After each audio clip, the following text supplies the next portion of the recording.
Salut à tous, c'est Florian d'IT Connect. Dans cette nouvelle vidéo, je vais vous parler d'Apache Guacamole, ce qui n'a rien à voir avec l'excellente sauce à l'avocat, mais là on va plutôt parler d'administration sécurisée d'une infrastructure informatique, donc notamment des serveurs, qu'ils soient sous Windows ou sous Linux, grâce à notre serveur Apache Guacamole que l'on va mettre en place. Alors tout d'abord, je vais vous faire une petite intro théorique de cette solution gratuite et open source avec notamment ses différentes fonctionnalités. Je vais aussi vous expliquer ce que l'on va mettre en place dans le cadre de cette vidéo et de cette démo.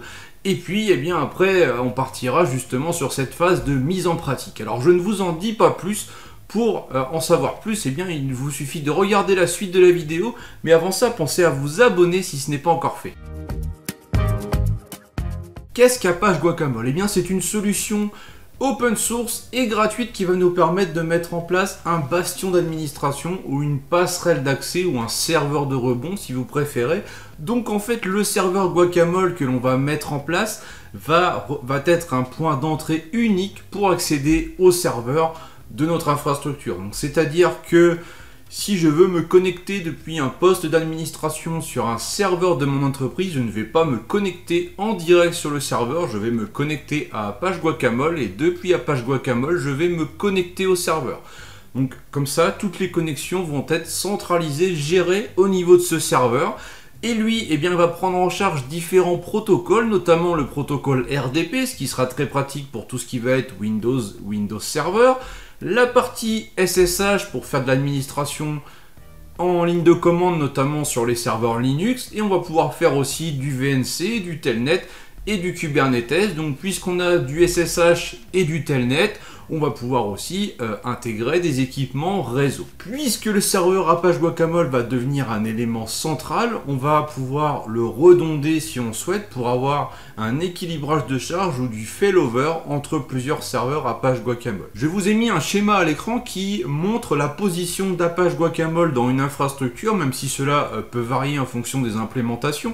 Ici, il est situé en DMZ puisque il va pouvoir être utilisé par un utilisateur qui serait à distance, un administrateur système qui est en télétravail, par exemple, va pouvoir se connecter à distance en HTTPS sur l'interface d'Apache Guacamole pour administrer les serveurs. Au même titre qu'un ordinateur d'un administrateur qui est connecté au réseau local va pouvoir administrer un serveur via Apache Guacamole et on voit bien à chaque fois, vu les différentes flèches, que tous ces flux d'administration passe par Apache Guacamole vraiment en tant que rebond. Donc il va vraiment nous permettre de déployer un bastion d'administration. De ce fait, on ne va pas autoriser les connexions directes entre un ordinateur distant et un serveur pour l'administration, ni même entre un ordinateur du réseau local vers un serveur. Tout doit passer par Apache Guacamole.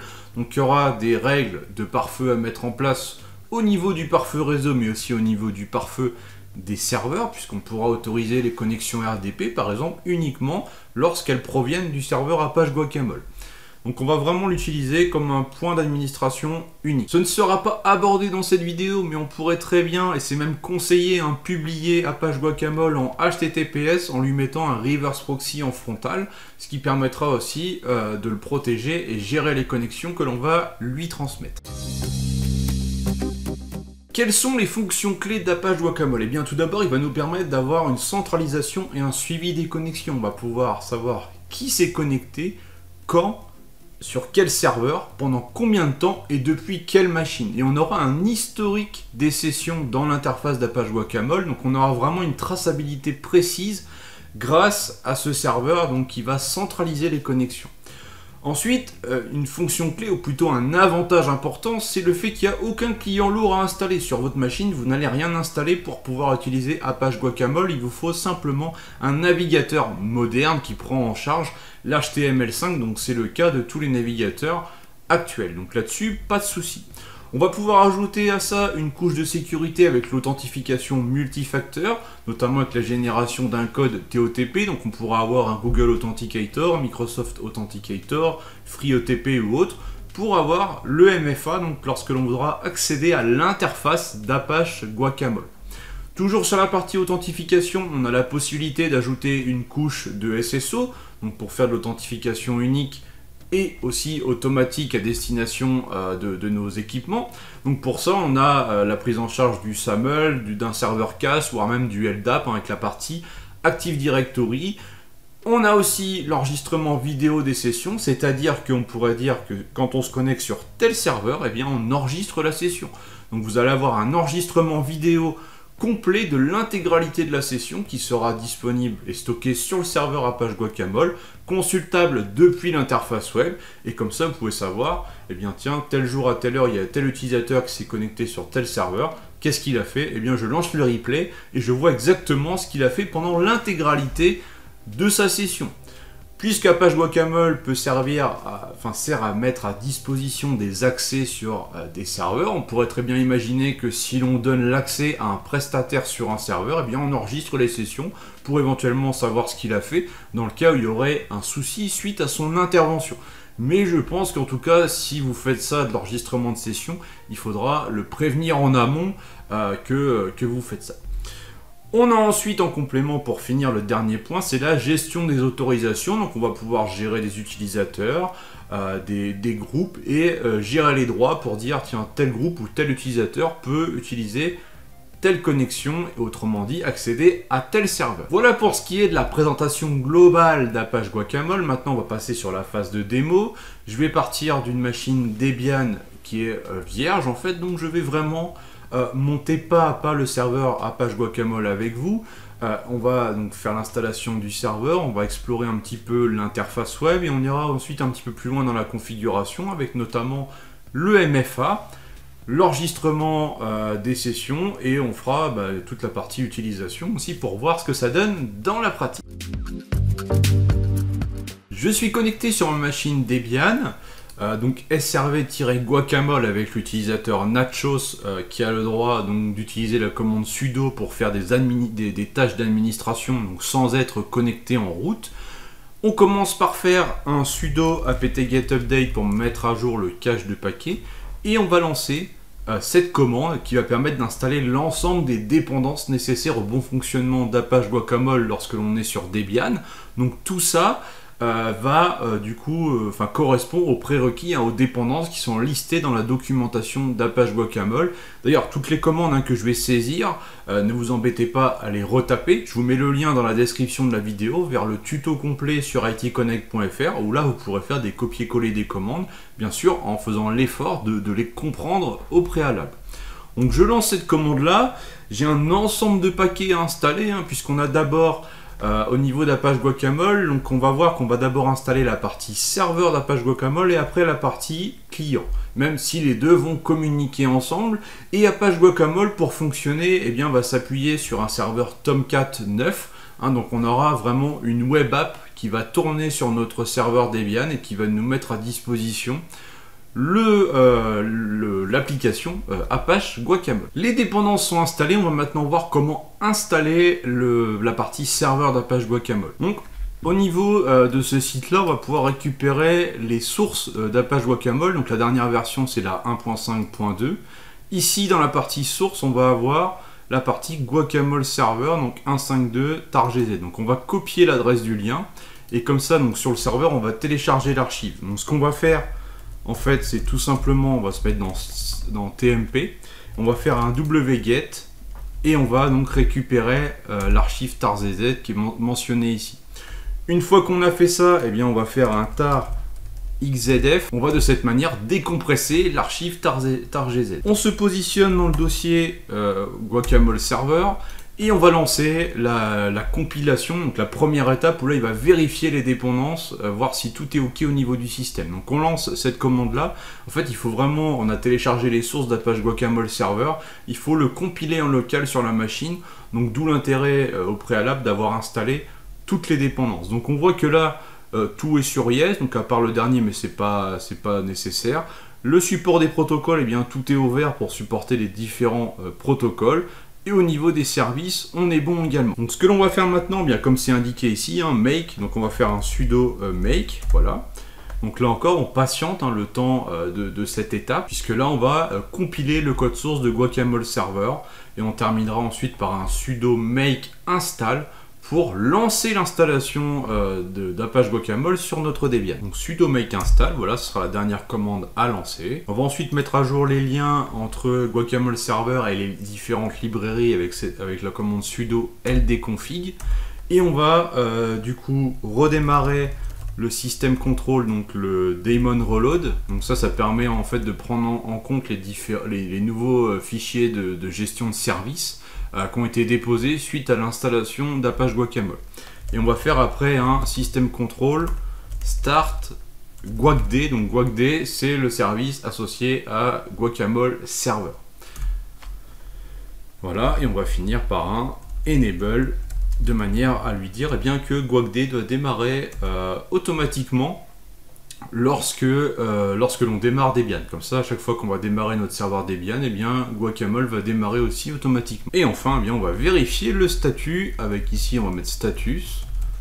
Voilà. Et là, on voit que donc c'est bien en cours d'utilisation. Le démon 1.5.2 a bien démarré. Donc, on écoute aussi par défaut sur le port 4822. Donc, cette première étape est réussie. On va poursuivre en créant deux répertoires donc, de configuration. Donc on va créer l'ETC Guacamole et dedans on va faire un répertoire extension et un répertoire libre. En fait, Guacamole, on peut lui greffer des extensions, notamment pour la partie MFA ou l'enregistrement des sessions, comme on le verra après. Et donc tout ça doit être téléchargé et positionné dans les répertoires qui vont bien, donc il faut créer la structure. Maintenant nous allons voir comment installer la partie client d'Apache Guacamole. On va installer différents paquets, donc toute la partie Tomcat 9, donc on a un certain nombre de paquets à installer. Donc voilà, on valide, là encore on attend, là c'est simplement de l'installation de paquets. Et une fois qu'on aura fait ça, il va falloir télécharger la web app depuis le dépôt Apache, comme on l'a fait tout à l'heure avec la partie Guacamole Server. Voilà, c'est fait. Donc là, ce qu'on va faire, en fait, c'est retourner ici sur le dépôt, on va remonter d'un cran et on va aller dans la partie binary. Ici, on va rechercher le fichier .war. Donc ça, c'est en fait une web app pour Tomcat. Donc on va récupérer l'adresse du lien vers ce fichier. Là c'est toujours la dernière version. On voit ici qu'on a d'autres fichiers pour tout ce qui va être les extensions. Donc après, quand je vais télécharger des extensions, en fait, c'est également ici que je récupérerai les liens. On va donc se repositionner dans cet HTMP et on va faire un wget du .war, donc de la web app Apache Guacamole. Et une fois qu'on a fait ça, on va déplacer le fichier .war dans le dossier web app de Tomcat 9 en l'appelant donc guacamole.war. Donc on va lancer cette commande là, voilà. À partir de là, on peut considérer qu'on a installé Apache Guacamole Server, Apache Guacamole client. Maintenant, pour aller un petit peu plus loin, on va déployer MariaDB ou MySQL de manière à ce que Guacamole stocke ses données dans une base de données. Donc on va créer une base de données avec un utilisateur dédié et ensuite intégrer ça à Apache Guacamole. Donc là encore, on installe MariaDB Server, donc c'est une commande classique avec un apt-get install. Une fois qu'on a fait ça, on va faire une commande de sécurisation de l'instance MariaDB. Donc c'est vraiment là, les petites questions de base que l'on va avoir. Donc ce qu'on va faire en fait, c'est un sudo mysql secure installation. Donc quel est le mot de passe actuel pour root? On n'en a pas. Là, est-ce que vous voulez changer de mode d'authentification? On va dire non. Voulez-vous changer le mot de passe root? On va dire oui. Donc on va mettre un mot de passe root. Donc là, vous mettez un mot de passe robuste, puisque c'est le mot de passe root pour administrer l'instance MariaDB de Debian. Donc on n'est pas sur le mot de passe root de Debian, vraiment le mot de passe root de MariaDB. Voilà, donc voulez-vous retirer les utilisateurs anonymes? Oui. Voulez-vous désactiver l'accès root à distance? Donc oui. Voulez-vous retirer la base de test et son accès? Oui. Voulez-vous recharger les privilèges? Oui. Voilà, comme ça on a fait la petite sécurisation de base que je vous recommande de faire sur n'importe quel serveur MariaDB, MySQL que vous venez d'installer. Maintenant on va se connecter à notre instance MariaDB. Donc on fait un mysql-u root-p. Là on met le mot de passe du compte root, voilà, et on arrive dans le shell MariaDB.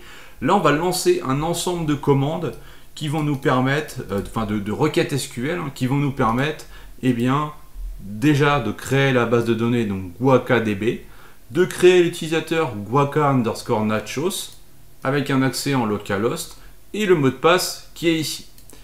Et ensuite, on lui ajoute ces droits-là au niveau SQL, donc notre utilisateur guaca_nachos aura ces droits-là sur la base guacadb. Et enfin, on recharge les privilèges, et on fait un exit. Voilà, là je viens de créer une base de données dédiée à Apache Guacamole avec un utilisateur dédié. Donc la suite va consister à ajouter l'extension MySQL à Apache Guacamole pour que justement il soit capable d'aller écrire ces données dans la base de données que l'on vient de créer pour lui mettre à disposition. Une fois encore, on se remet dans /tmp, on refait un wget, cette fois-ci on va télécharger une extension.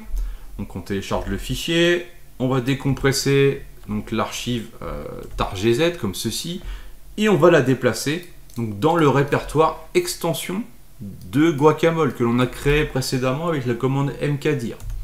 Donc ça c'est la première étape, et on a en plus besoin de télécharger un connecteur MySQL, donc là que l'on positionnera dans la partie librairie, donc dans le dossier lib d'Apache Guacamole. Donc lui, il se télécharge sur le site de MySQL directement. En fait, vous allez sur cette URL. Ici, vous prenez plateforme indépendante. Vous avez la tar archive. Vous cliquez sur download. Et là, vous faites copier l'adresse du lien sur le bouton qui est ici. Et ça permet de récupérer le targz correspondant au connecteur MySQL. Donc, c'est ce que je vais faire. Je vais faire la wget. Je récupère ça. On refait la commande tar-xzf, MySQL connector, etc. On le décompresse de cette façon et on va le copier ou le déplacer voilà, dans le dossier lib de Guacamole comme je viens de vous le dire. Maintenant, il va falloir qu'on aille encore un petit peu plus loin pour finaliser tout ça. Il va falloir déjà qu'on crée la structure de base de données, puisque là on a créé une base de données qui est vierge. Donc il va falloir que l'on crée les tables, que l'on crée la structure, qu'on alimente cette base de données avec les données d'origine d'Apache Guacamole. Donc pour ça, on va se déplacer dans le dossier qui est ici et on va faire en sorte de récupérer, donc avec la commande cat, on va récupérer tous les fichiers SQL du dossier et on va les importer dans la base de données guacadb de notre instance MariaDB. Donc là, je mets le mot de passe root. Voilà. D'ailleurs, si je liste ici les points SQL, voilà, on peut voir qu'il a importé ces deux fichiers-là actuellement dans la base de données guacadb.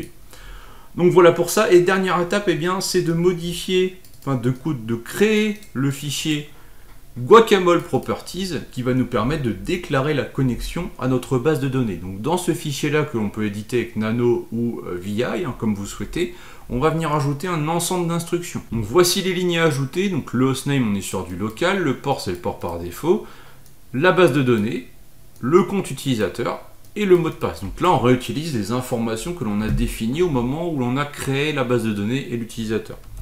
On enregistre, on ferme, et on va tout de même aller dans le fichier donc guacd.conf, et dans ce fichier-là, on va déclarer les informations pour contacter notre serveur. Donc on va le mettre en écoute en fait sur toutes les adresses IP, donc 4x0 sur le port 4822. Normalement, ce sont les valeurs par défaut.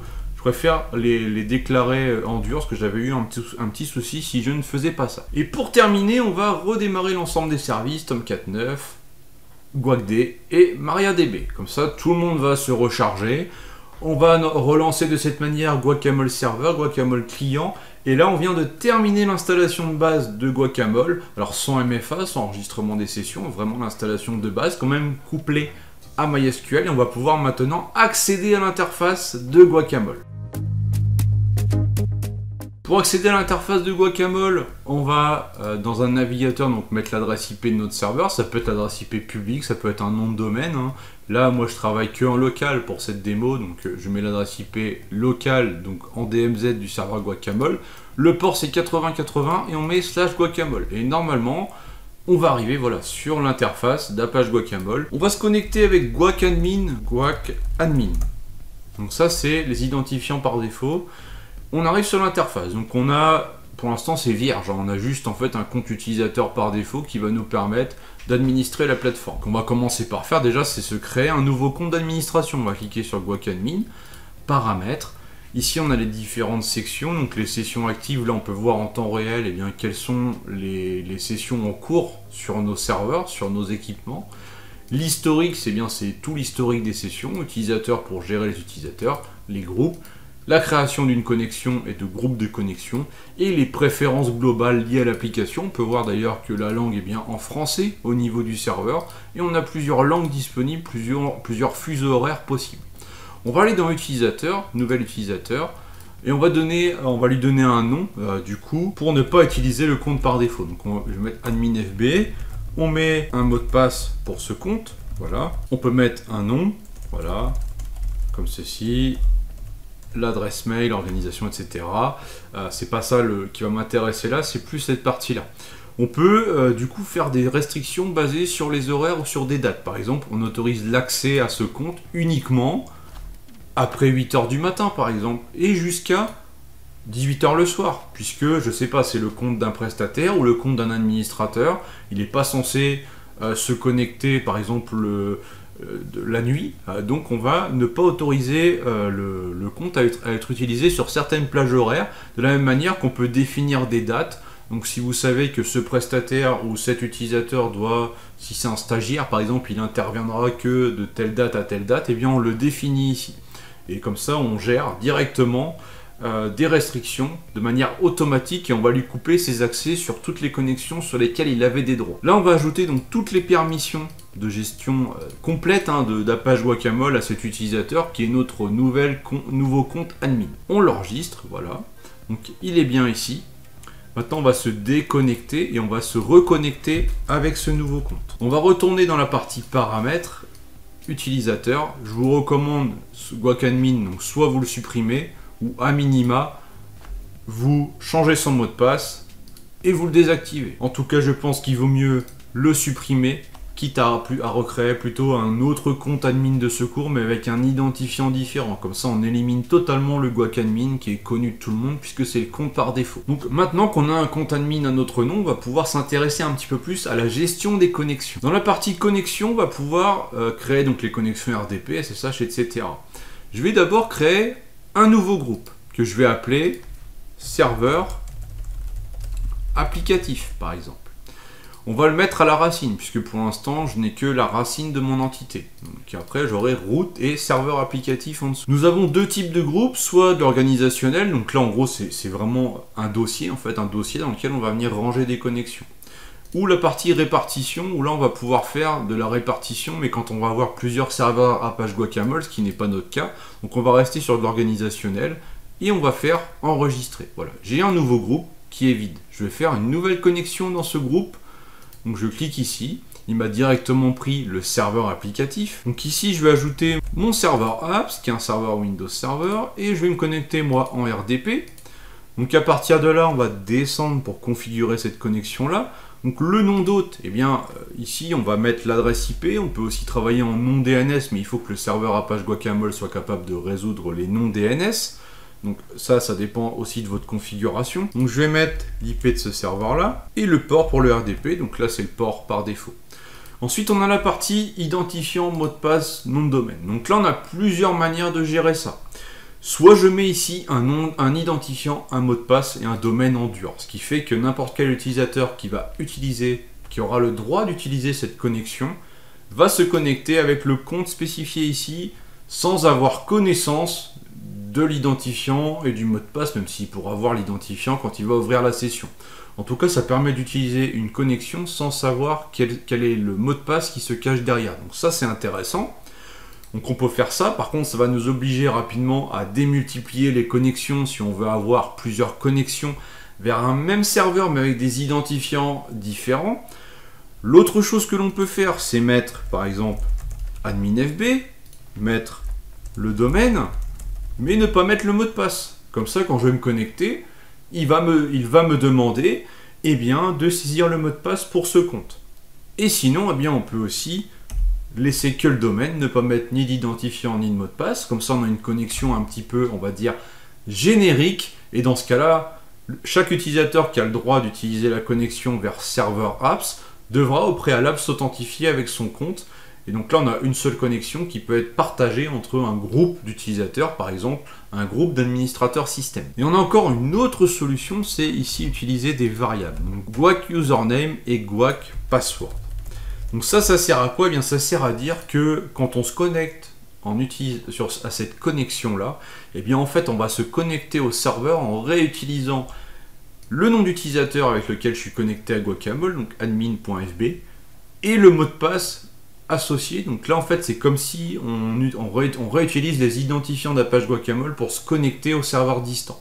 Donc ça sera surtout intéressant si on couple ça avec du SSO, par exemple du SSO LDAP, puisque du coup on se connecte à Apache Guacamole avec son compte LDAP, et derrière on utilise la connexion, et là encore on réutilise son compte LDAP, et on a du coup du SSO vraiment du début à la fin. Mais par contre si on ne met pas en place le SSO, bah, ça veut dire qu'il faut que le mot de passe d'Apache Guacamole soit exactement le même que le compte, et bien là le compte AD qui est derrière, et donc il faut faire l'effort de mettre le même mot de passe. Je vais laisser vide. Le mode de sécurité, donc on peut exiger un certain mode, on va le laisser sur blanc, donc c'est de la négociation automatique.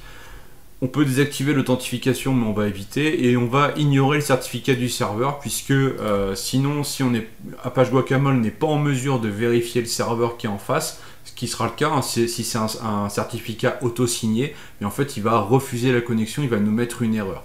Donc on va ignorer le certificat. Nous avons ensuite d'autres paramètres, hein, utiliser une passerelle du bureau à distance, choisir l'agencement du clavier, ben on va passer en AZERTY, on pourra mettre aussi le fuseau horaire associé à cette connexion là, et on va avoir donc les gestions de l'affichage, la partie presse-papier, redirection d'un lecteur réseau, d'une imprimante, un petit peu comme on va avoir dans le client bureau à distance classique qui est intégré à Windows. Mais là on va retrouver ça au niveau d'Apache Guacamole, est-ce qu'on veut activer ou non le fond d'écran, les animations, etc. Voilà, donc on va faire enregistrer. Ici comme ça j'ai créé une connexion vers Server Apps. Pour utiliser cette connexion, eh bien on va aller ici sur Admin FB, on va retourner dans l'accueil. Et dans l'accueil, eh bien je vois ici les connexions sur lesquelles j'ai des autorisations. Moi je suis en tant qu'admin FB, administrateur de la plateforme, donc j'ai aussi accès du coup par défaut aux connexions et en l'occurrence à celle-ci que j'ai créée. Je clique dessus et là il me demande identifier un mot de passe. Donc je mets mon compte, mon mot de passe, je clique sur Continue et là il va me connecter, si j'ai mis des informations valides, eh bien, à mon serveur apps. Donc là je suis bien en navigateur et j'ai accès du coup à mon serveur Windows Server à distance, comme si j'avais utilisé le client bureau à distance. Et on peut voir en plus que du coup ça fonctionne plutôt très bien, vraiment à l'usage, hein, c'est vraiment fluide en fait. Apache Guacamole, hein, c'est une solution vraiment performante, et si on a besoin d'un petit peu plus de performance, d'alléger la connexion, eh bien on peut jouer sur les paramètres de la connexion RDP. Alors une fois qu'on est là, on se dit mais je n'ai plus accès à l'interface d'Apache Guacamole, donc si je veux retourner en arrière et me connecter à un autre serveur, comment je fais? Et on pourrait tout simplement ici se déconnecter, mais ce qu'on va faire c'est utiliser le raccourci CTRL-ALT-MAJ, ce qui affiche un panneau sur le côté qui permet notamment d'accéder au presse-papier, mais qui va me permettre aussi bien, de faire ici accueil. Et quand on va faire accueil, qu'est-ce qui va se passer? Eh bien, ma connexion vers Server Apps, elle est cachée en bas à droite, et j'ai accès à Apache Guacamole. Donc si j'ajoute en fait un autre serveur ici, je vais pouvoir me connecter dessus et basculer d'un serveur à l'autre en étant dans la même fenêtre au niveau de mon navigateur web. D'ailleurs ici, donc là j'ai ma connexion qui est en cours. Si je vais dans la partie paramètres, je vois que dans les sessions actives, eh bien j'ai mon utilisateur admin FB qui depuis cette date-là a ouvert une connexion sur telle machine et j'ai le nom de la connexion qui est associée. Je pourrais dire, bah tiens, cette session-là, je vais la fermer. J'ai pas envie que l'utilisateur il soit connecté, c'est pas normal, je ferme la session. Voilà, et là, hop, on le déconnecte. On peut voir, hein, la session, elle a été directement fermée. Et je vais la retrouver du coup maintenant dans mon historique. J'ai les mêmes informations. J'ai aussi la durée de la connexion, donc là ça a duré un petit peu plus de 2 minutes, et aussi les informations sur l'autre distant. Donc je sais que je me suis connecté depuis la machine qui a cette adresse IP là. Si on se connecte depuis un site distant avec une IP publique, on aura l'IP publique qui sera ici. Quand vous créez un utilisateur ou un groupe dans Apache Guacamole, eh bien en fait vous allez pouvoir ensuite gérer ses droits dans la partie inférieure tout en bas ici, en cochant, décochant soit les groupes, soit les connexions, donc pour lui donner les droits. De la même manière, on voit ce qui est intéressant, c'est la possibilité de cloner l'élément. Donc on peut cloner un utilisateur, on peut aussi, quand on est sur une connexion, donc si je retourne sur Server Apps, je peux cloner cette connexion, ce qui fait que si on a fait une configuration de base avec les paramètres qui vont bien et que l'on veut réutiliser sur l'ensemble de nos connexions, eh bien on prend la connexion, on va dire modèle, et on la clone et on aura ensuite qu'à modifier par exemple le nom de la connexion et l'adresse IP du serveur, éventuellement les identifiants en fonction de comment ça a été géré. Maintenant, ce que je vous propose, c'est d'aller un petit peu plus loin dans la configuration d'Apache Guacamole, notamment en mettant en place le MFA. Puisqu'Apache Guacamole donne accès aux serveurs, aux équipements de l'entreprise, il me semble vraiment indispensable d'ajouter la couche MFA, donc je tenais à vous montrer ça dans la démonstration, d'autant plus que c'est relativement facile à mettre en œuvre. En fait, sur le même principe que pour l'extension MySQL, on va venir télécharger et installer une extension donc TOTP pour Apache Guacamole. Donc ce qu'on va commencer par faire, c'est tout simplement dans /tmp, bien télécharger avec un wget l'extension Guacamole host TOTP. Donc toujours depuis le même dépôt que je vous ai montré précédemment. Une fois qu'on a fait ça, eh bien on va faire un tar xzf donc de cette archive là, de manière à la décompresser, et on va pouvoir donc déplacer le fichier .jar de cette extension dans le répertoire extension de Guacamole. Donc, ce qui va me donner cette commande là. Maintenant, ce qu'il va falloir faire, c'est configurer cette extension. Donc, on va retourner dans le fichier Guacamole Properties que l'on avait déjà édité pour la partie MySQL. Sauf qu'ici, on va venir se mettre à la suite pour configurer le TOTP. Donc, on a plusieurs paramètres que l'on va pouvoir définir. Donc, ce premier paramètre, en fait, ça c'est le nom qui va s'afficher par exemple dans Microsoft Authenticator au niveau de la connexion. Donc du coup, comme ça permettra d'identifier que ça, c'est le serveur Guacamole IT Connect, et en dessous, on aura le nom d'utilisateur qui s'affichera.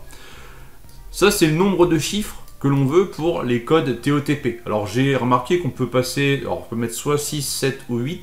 Par contre, quand on met 8, alors j'ai remarqué qu'avec Microsoft Authenticator, ça ne fonctionne pas, il en propose quand même que 6. Donc du coup, ça pose problème. Donc il vaut mieux laisser les paramètres comme ceci.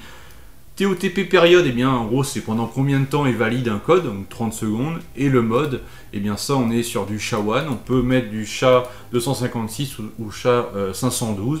Pareil, quand j'ai essayé de modifier, ça n'a pas fonctionné avec Microsoft Authenticator. Après, je n'ai pas non plus approfondi cette problématique.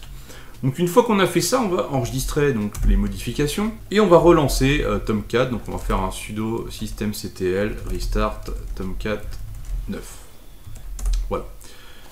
Le fait de faire ça permet de recharger la partie client d'Apache Guacamole. C'est vraiment important quand vous faites des modifications de configuration ou quand vous importez une extension de redémarrer Tomcat en fait. Et la suite, eh bien, ça va se passer de nouveau sur l'interface d'Apache Guacamole. Donc je vais retourner sur la page d'accueil puisque de toute façon, comme j'ai redémarré, j'ai été déconnecté.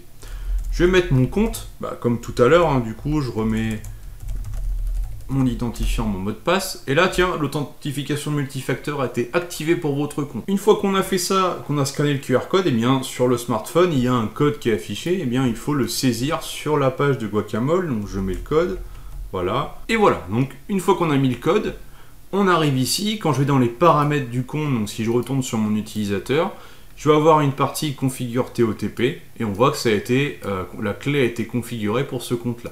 Je pourrais la réinitialiser en cochant cette option. Il faut savoir qu'à chaque fois qu'on se reconnecte à Apache Guacamole, il faut faire la double authentification. On ne peut pas mettre tiens, ce PC là c'est mon PC, je l'utilise tout le temps. Je ne peux pas le mettre en périphérie de confiance. Il faut vraiment se réauthentifier à chaque fois. Nous venons de configurer le MFA avec Apache Guacamole et on va passer maintenant encore à une autre fonctionnalité, c'est l'enregistrement des sessions vidéo. Donc là encore, ça va être une extension à installer. Pour l'enregistrement des sessions, on doit installer une extension, donc en l'occurrence ça sera toujours le même principe, on va dans /tmp, on peut se mettre ailleurs, et on télécharge l'archive targz de l'extension qui va bien. Ici c'est Guacamole History Recording Storage. En fait, il faut savoir qu'on peut faire de base, sans cette extension-là, on peut faire de l'enregistrement vidéo. Par contre, ce qu'elle va apporter, et c'est hyper intéressant, c'est le fait de faire la correspondance entre une session Guacamole et un enregistrement vidéo, et de rendre possible le replay depuis l'interface web de Guacamole. Donc, ce qui est hyper confortable, en fait. Donc, on va télécharger l'extension, voilà. On va faire ensuite, comme tout à l'heure, là, c'est vraiment le même principe. On va pour le coup donc extraire l'archive targz, voilà, et on va copier-coller le fichier jar dans le dossier extension de Guacamole, comme ceci, et on relance Tomcat. Voilà, donc c'est relancé. Maintenant, on va quand même avoir un petit peu plus de configuration à faire. Donc là, pour la configuration du dossier qui va réceptionner les enregistrements, je me suis basé en fait sur ce qui était fourni dans la documentation. Donc on va tout d'abord créer le répertoire suivant pour stocker les enregistrements. Voilà. Ensuite, on va gérer les droits sur ce répertoire-là. Donc on va mettre l'utilisateur propriétaire root et le groupe propriétaire Tomcat. Alors pourquoi ces valeurs-là? Bien parce que le guacd, en fait, j'ai vu que par défaut il tournait en tant que root et la partie web app avec Tomcat, ça tourne avec l'utilisateur Tomcat. On va ensuite modifier les droits avec cette commande. Dans l'idée, il faut simplement que Tomcat il puisse venir lire les enregistrements. Il n'a pas besoin, lui, de venir les créer. Ça, c'est l'autre partie de Guacamole qui va s'en charger. Voilà, donc une fois qu'on a fait ça, on va pouvoir rebasculer sur l'interface web de Guacamole. Donc ici, je vais retourner sur la page d'accueil, puisque comme j'ai redémarré la web app, il va me redemander l'authentification de toute manière. Il va falloir que l'on active l'enregistrement vidéo donc sur notre connexion de serveur apps. Donc pour ça, on va retourner éditer la connexion qui est ici, voilà.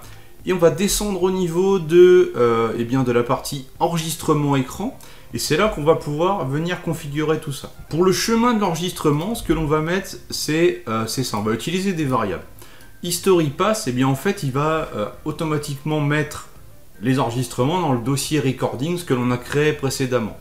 Et il va ensuite créer un sous-dossier avec l'UUID de la session en cours. Donc, ce qui va permettre ensuite à l'extension d'enregistrement vidéo de Guacamole et bien de faire le lien entre l'enregistrement vidéo et la session, puisqu'il va pouvoir rechercher un dossier d'enregistrement avec l'UID de la session. Donc ça, c'est hyper important si vous voulez faire cette correspondance en mode web, et vous allez voir après ce que ça donne. Et le nom de l'enregistrement, et bien là, on peut aussi utiliser des variables, comme le nom, on va pouvoir mettre par exemple la date, l'heure, le type de connexion, RDP par exemple, et l'utilisateur qui s'est connecté. Donc là encore, on va intégrer un système de variables pour nommer le fichier d'enregistrement final dans le répertoire History UUID.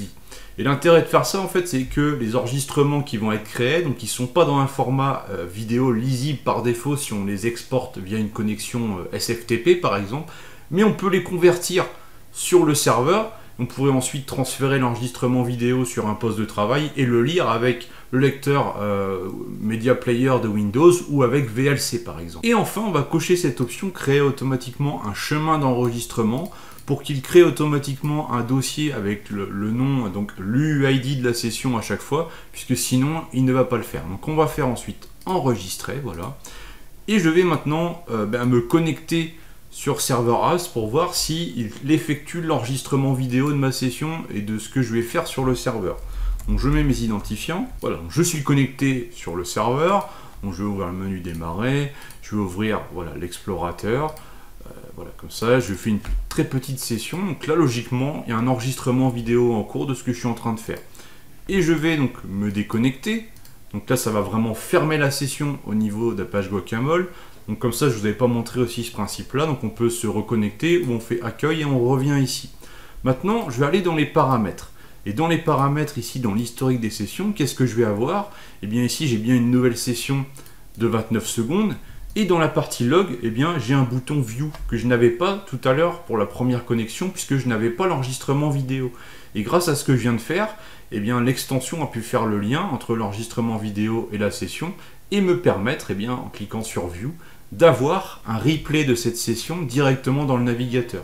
Et là, on va pouvoir revisualiser exactement ce que je viens de faire sur le serveur, donc ouvrir le menu démarrer, et logiquement, voilà, après l'explorateur. Donc on a vraiment un affichage de l'intégralité de la session, de la connexion, jusqu'à la déconnexion du serveur. Voilà, cette introduction à Apache Guacamole touche à sa fin. C'est vraiment une très bonne solution, d'autant plus qu'elle est gratuite, que l'on peut implémenter pour mettre en place un bastion d'administration. Alors c'est peut-être pas aussi complet que les ténors du marché, mais en tout cas ça permet de faire ses premiers pas dans cette direction qui est vraiment très intéressante et recommandée pour sécuriser, tracer et suivre les connexions à destination de ses serveurs, de ses équipements. On a vu que c'était quand même relativement complet, notamment quand on va lui coupler le MFA et pourquoi pas l'enregistrement des sessions. Donc quand vous avez un prestataire qui a besoin d'accéder à un serveur, plutôt que de lui mettre un AnyDesk ou un TeamViewer ou je ne sais quoi, grâce à Guacamole, vous pouvez lui mettre à disposition un accès sécurisé avec une traçabilité des connexions et en plus qui va être limité dans le temps grâce à la configuration que l'on peut faire au niveau du compte utilisateur. Alors n'hésitez pas à liker et partager cette vidéo et à me dire ce que vous en pensez et je vous dis à très vite. Ciao.